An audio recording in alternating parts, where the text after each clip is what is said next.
ತಹಸೀಲ್ದಾರ್ ಮತ್ತು MLA ಅವರೇನೋ visit ಮಾಡಿದ್ರು ಅಂತ ಗೊತ್ತಾಯಿತು ವಿಚಾರ. ಅದು MLA ಅವರಿಗೆ ಮಿಸ್ಗೈಡ್ ಮಾಡಿ ಕರ್ಕೊಂಡು ಹೋಗಿದ್ದಾರೆ.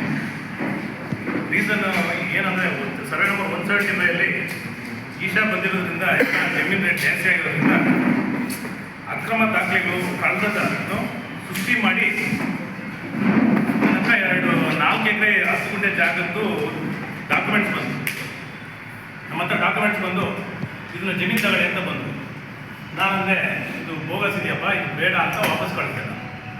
ಮತ್ತೆ ಇಲ್ಲ ಇಷ್ಟು ಕೊಡಿ ಅಷ್ಟು ಕೊಡಿ ಅಂತ ನನ್ನ ಹತ್ರ ಡಿಮ್ಯಾಂಡ್ ಇತ್ತು. ನಾನಿಲ್ಲ ಕೊಡೋಕ್ಕಾಗಲ್ಲ ಅಂತಂದೆ.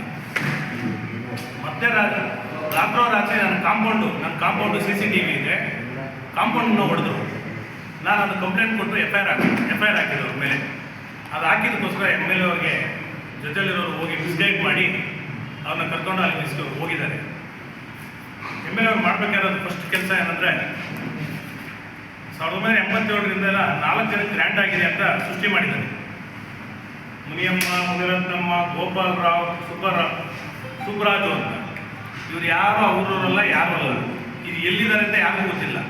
ಸೃಷ್ಟಿಯಾಗಿ ಯಾವುದೇ RTC ಇಲ್ಲ, ಕಂಪ್ಯೂಟರ್ RTC ಯಾವುದೂ ಇಲ್ಲ. ಈಗ ಸ್ಕ್ಯಾನ್ ಆಗಿ ಡಾಕ್ಯುಮೆಂಟ್ಸ್ ಬಂದಿದೆ. ಒಂದು ಸರ್ವೆ ನಂಬರಲ್ಲಿ 4 ಎಕರೆ ಜಾಗ ಸೃಷ್ಟಿ ಮಾಡಿದ್ದಾರೆ. ಈ ದಾಖಲೆಗಳನ್ನ ಕುಲಂಕುಷವಾಗಿ ಪರಿಶೀಲನೆ ಮಾಡಿ ತಾಲೂಕು ಆಡಳಿತ ಇದ್ರ ಬಗ್ಗೆ ಕ್ರಮ ತಗೋಬೇಕು. ಇಲ್ಲಾಂದರೆ ಡಾಕ್ಯುಮೆಂಟ್ಸಲ್ಲಿ ಈ ಥರ ಫೋರ್ಜರಿ ಮಾಡಿ ಈ ಥರ ಮಾರ್ಕೆಟ್ ಈ ಥರ ಬಂದರೆ ಜನಕ್ಕೆ ಹೆಂಗೆ ಗೊತ್ತಾಗುತ್ತೆ ಏನಾಗುತ್ತೆ ಅಂತ. ಯಾರು 97ರಿಂದ 50 ವರ್ಷದಿಂದ RTC ಮಾಡ್ಕೊಳಕ್ಕಾಗಲಿಲ್ವ ಅವರು? ಇದರಿಂದ ಬಂದು ಡಾಕ್ಯುಮೆಂಟ್ಸು ಯಾರು ಸೃಷ್ಟಿ ಮಾಡಿದ್ರು, ಯಾರು ಸ್ಕ್ಯಾನ್ ಮಾಡಿದ್ರು? ಇದನ್ನು ಈ ಕಳ್ಳದಾಗಲಿನ ಸೃಷ್ಟಿ ಮಾಡಿ ನನ್ನ ಮೇಲೆ ಡೈವರ್ಟ್ ಮಾಡೋದಕ್ಕೋಸ್ಕರ ನನ್ನನ್ನು ಅನವಶ್ಯಕವಾಗಿ ನನ್ನ ಹೆಸರು ತೆಗೆದಿದ್ದಾರೆ. ನಾನೇನೋ ಫಾರೆಸ್ಟ್ ಒತ್ತುವರಿ ಮಾಡಿದ್ದೀನಿ, ಅದೊತ್ತುವರಿ ಮಾಡಿದ್ದೀನಿ. ನನಗೆ 1 ಇಂಚು ಬೇಡ ರೀ ಸರ್ಕಾರ ಜಮೀನು. ನಾನು ಪರ್ಚೇಸ್ ಮಾಡೋದು ಮಾತ್ರ ನಾನು ಕೇಳ್ತಿರೋದು. ನಾನು ಪರ್ಚೇಸ್ ಆಗಿರೋದು ನನಗೆ ಅಳತೆ ಮಾಡಿ ಇವಾಗ ಮಾಧ್ಯಮ ಮಿತ್ರರು ನೀವು ತಾಲೂಕು ಆಡಳಿತ ಬಂದು ಸರ್ವೆ ಮಾಡಿ ನನಗೆ ಎಷ್ಟಿದೆ ಅಷ್ಟು ಕೊಡಿ ಸಾಕು. ನನಗೆ 1 ಅಡಿನೂ ಬೇಡ. ನನಗೆ ಜಮೀನಲ್ಲಿ ಬದುಕಬೇಕು ಅಂತ ನನಗೆ ಆ ಥರ ಪರಿಸ್ಥಿತಿಗೆ ಇನ್ನೂ ಹೋಗೋದು ಇಲ್ಲ. ದಯವಿಟ್ಟು ಅದನ್ನು ಅರ್ಥ ಮಾಡ್ಕೊಳ್ಳಿ. ಸುಮ್ಮನೆ ಮಿಸ್ಗೈಡ್ ಮಾಡಿ ಫಾರೆಸ್ಟು ಬೆಟ್ಟ ಹಾಕೊಂಡ್ಬಿಟ್ಟವನೇ ಅಂತ ನಾನು ಯಾವುದು ಗ್ರ್ಯಾಂಟ್ ಮಾಡೋಕ್ಕಾಗಲ್ಲ. ನಾನು ಇನ್ಕಮ್ ಟ್ಯಾಕ್ಸ್ ಪೇಯರ್. ನನಗೆ ಯಾವುದು ಗ್ರ್ಯಾಂಟ್ ಮಾಡೋಕ್ಕೂ ಸಾಧ್ಯವೂ ಇಲ್ಲ. ನಾನು ಗ್ರ್ಯಾಂಟ್ ಮಾಡಿಕೊಂಡು ಅದು ಮಾಡ್ಕೊಂಡಿದ್ದೀನಿ ಇದು ಮಾಡ್ಕೊಂಡಿದ್ದೀನಿ ಅಂತೆಲ್ಲ ಸುಮ್ಮನೆ ಅದು ಅನವಶ್ಯಕವಾಗಿ ನನ್ನ ಹೆಸರನ್ನ ತರಬೇಡಿ. ನಂದು ಏನು ಪರ್ಚೇಸ್ ಮಾಡಿದ್ದೀನಿ ಅಷ್ಟು ಮಾತ್ರ ನನ್ನ ಜಾಗ.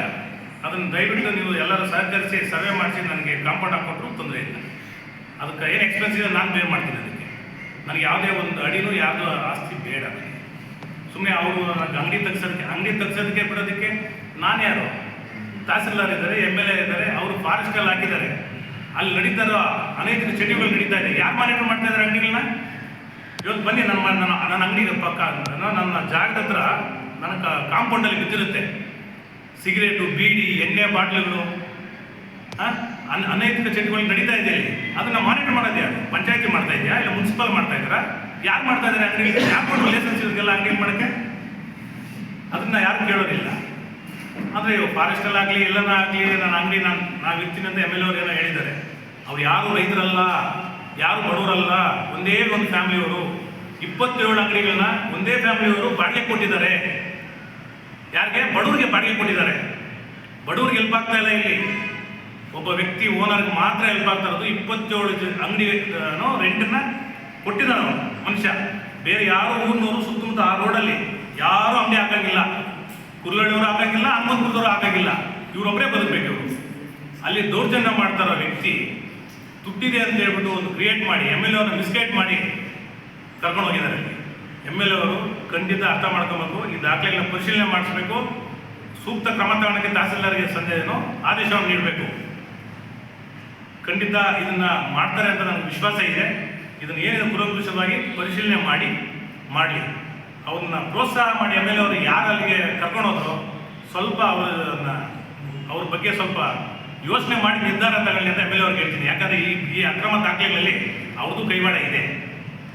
ನಾನು ಬರ್ತಿದ್ದೀನಿ, ಇದನ್ನು ಲೋಕಾಯುಕ್ತಕ್ಕೂ ಕೊಟ್ಟಿದ್ದೀನಿ. ಇವತ್ತು ತಹಸೀಲ್ದಾರ್ಗೆ ACಗೆ ಎಲ್ರಿಗೂ ನಾನು ದಾಖಲೆಗಳನ್ನ ಸಮೇತ ಕೊಟ್ಟಿದ್ದೀನಿ. 37 ಡಾಕ್ಯುಮೆಂಟ್ ಸೃಷ್ಟಿ ಮಾಡಿದ್ದಾರೆ. ಯಾರು ಒರಿಜಿನಲ್ ಓನರ್ ಅಂತ ನಾವು ಪರ್ಚೇಸ್ ಮಾಡೋಕೆ ಹೋದರೆ ಯಾರು ಇರಲ್ಲ. 3 ಡಾಕ್ಯುಮೆಂಟ್ ಇರಲ್ಲ. ಗ್ರ್ಯಾಂಟ್ ಕಾಪಿ RTC ಮಾತ್ರ ಇರ್ತದೆ. EC ಒಂದಿರ್ತದೆ ಅಷ್ಟೇ. ಇದರಲ್ಲಿ 37 ಡಾಕ್ಯುಮೆಂಟ್ ಇದೆ. ಒಂದೇ ಕೈಬರ, ಅದು ಸ್ಕ್ಯಾನ್ ಆಗಿದೆ. RTC ಇಲ್ಲ. 28 ವರ್ಷ RTC ಇಲ್ಲ.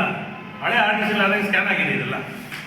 ಏನಿದು ದುರಂತ ಇದು ತಾಲೂಕಲ್ಲಿ ಏನು ನಡೀತಾ ಇದೆ ಅದ್ರ ಬಗ್ಗೆ ಗಮನ ಹರಿಸಬೇಕು. ದಯವಿಟ್ಟು ಇದು ಒಂದು ಸರಿ ನಂಬರ್ 4 ಎಕರೆ ಫ್ರಾಡ್ ಆಗಿದೆ, ನೀವು ಎಷ್ಟು ಗೋಮಾಳದಲ್ಲಿ ಏನಾಗಿರ್ಬೋದು. ಖಂಡಿತ ಇದ್ರ ಬಗ್ಗೆ ತಾಲೂಕು ಆಡಳಿತ ಎಚ್ಚೆತ್ಕೋಬೇಕು. ಇದು ನಾನು DC ಕೊಟ್ಟಿದ್ದೀನಿ, ಲೋಕಾಯುಕ್ತಗೂ ಕೊಡ್ತಾ ಇದ್ದೀನಿ. ಖಂಡಿತ ಇದ್ರ ಬಗ್ಗೆ ಎನ್ಕ್ವೈರಿ ಮಾಡಬೇಕು. ಅದರಲ್ಲಿ ಯಾರು ಭಾಗಿಯಾಗಿದ್ದಾರೋ ಅವ್ರಿಗೆ ಶಿಕ್ಷೆ ಆಗಬೇಕು ಅಂತ ನಾನು ಕೇಳ್ಕೊತೀನಿ ಮಾಧ್ಯಮದಲ್ಲಿ. ಈಗಾಗಲೇ ಅಂತ ಅದಕ್ಕೆ ನಮಗೆ ಭಯ ಆಗುತ್ತೆ. MLA ಜೊತೆ ಹೋಗಿ ನಾವು ನ್ಯಾಯ ಪಡಿತಾ ಇದ್ದೀವಿ ಅಂತಾರೆ. ಅದ್ರ ಬಗ್ಗೆ ತಾವೇನು ಹೇಳಕ್ಕೆ ಇಷ್ಟಪಡ್ತೀವಿ? ಸರ್, ಗನ್ನು ನನ್ನ ಹತ್ರ ಯಾವುದು ಇಲ್ಲ. ಈಗ ಗನ್ನು ನನ್ನ ಹತ್ರ 6 ತಿಂಗಳಿಂದಲೇ ನಾನು ಸರೆಂಡರ್ ಮಾಡಿದ್ದೀನಿ. ನನಗೆ ಸೆಲ್ಫ್ ಡಿಫೆನ್ಸ್ಗೆ ಅಂತ ಸರ್ಕಾರ ಕೊಟ್ಟಿದ್ದು, ನಾನು ಸೆಲ್ಫ್ ಡಿಫೆನ್ಸ್ಗೆ ಉಪಯೋಗಿಸಿದ್ದೀನಿ. ಈಗ ಅದು ಕೇಸು ಕೋರ್ಟಲ್ಲಿರೋದ್ರಿಂದ ನಾನು ಅದ್ರ ಬಗ್ಗೆ ಹೆಚ್ಚಾಗಿ ಮಾತಾಡೋಕ್ಕೆ ಇಷ್ಟಪಡಲ್ಲ. ಅದು ಮಾತಾಡಿದ್ರು ಕಂಟೆಂಪ್ಟ್ ಆಗುತ್ತೆ. ನಾನು ಅದ್ರ ಬಗ್ಗೆ ಮಾತಾಡೋಕ್ಕೆ ಇಷ್ಟಪಡಲ್ಲ. ನನ್ನ ಹತ್ರ ಗನ್ನು ಇಲ್ಲ, ಯಾವುದೂ ಇಲ್ಲ. ಸುಮ್ಮನೆ ಅದನ್ನು ನೆಪವಾಗಿ ಉಪಯೋಗಿಸ್ಕೊಂಡು ನನ್ನ ಬಗ್ಗೆ ನಾನು ಸುಳ್ಳು ಸುದ್ದಿಗಳನ್ನ ಹಬ್ಸ್ಕೊಂಡು ಇದು ಮಾಡ್ತಾ ಇದ್ದಾರೆ ಅಷ್ಟೇ. ಹಾಗಾದ್ರೆ ನೀವು ಯಾವುದೇ ರೈತರಿಗೆ ಧಮಕಿ ಆಗ್ತಿಲ್ಲ? ನಾನು ಯಾವುದೇ ರೀತಿಯಲ್ಲಿ ನಾನು ಮಾತಾಡ್ತಾ ಇಲ್ಲ ಅಂತ ಹೇಳ್ತಾ ಇದ್ದೀನಿ. ಸರ್, ಇದು ಧಮಕಿ ಅಲ್ಲ. ನನ್ನ ಮೇಲೆ ಅಟ್ರಾಸಿಟಿ ಅಂತ 2 ಸರಿ ಹಾಕಿದ್ವಿ ಸರ್. ಅದು ಇವತ್ತೊಂದು ವಿಡಿಯೋ ಅಲ್ಲ. ಬೇಕಾದ್ರೆ ಚೆಕ್ ಮಾಡಿ ನೋಡಿ, ಅದನ್ನ ಪರಿಗಣಿಸೆ ಮಾಡಿ, ಬೇಕಾದ್ರೆ ರಿಪೋರ್ಟ್ ಕಳಿಸಿ, ನೀವು ಫಾರೆನ್ಸಿಕ್ ಲ್ಯಾಬ್ ಕಳಿಸಿ ಅದು ಯಾವತ್ತು ವಿಡಿಯೋ ಅಂತ. ಅವ್ರು ನನ್ನ ಮೇಲೆ ಅಟ್ರಾಸಿಟಿ ಹಾಕಿದಾಗ, ನನ್ನ ಮೇಲೆ ದೌರ್ಜನ್ಯಕ್ಕೆ ಬಂದಾಗ ನಾನು ಮಾತಾಡಿದ್ದೀನಿ ನಿಜ. ಅದು ಇವತ್ತಲ್ಲ, ಅದು 1-2 ವರ್ಷದ ಹಿಂದೆ ಮಾತು. ಅವತ್ತು ನಡೆದಿರೋದನ್ನ ಇವತ್ತು ನೀವು ತೋರಿಸ್ಬಿಟ್ಟು ಮಿಸ್ಗೈಡ್ ಮಾಡಿ MLA ಅವ್ರನ್ನ ಕರ್ಕೊಂಡು ಹೋಗಿರೋದು ತಪ್ಪಲ್ವಾ? ಕಳಿಸಿ ಅದನ್ನ ಯಾವತ್ತೊಂದು ಅಂತ ನೋಡಿ, ಲೊಕೇಶನ್ ಚೆಕ್ ಮಾಡಿ, ಮೊಬೈಲ್ ಲೊಕೇಶನ್ ಅವತ್ತು ನಾನು ಇದ್ನ ಅಂತ ಖಂಡಿತ ನೀವು ಚೆಕ್ ಮಾಡಿ ಮಾಡಿದ್ದೆ. ಬೇರೆ ಏನಾಗಿದೆ ಸರ್?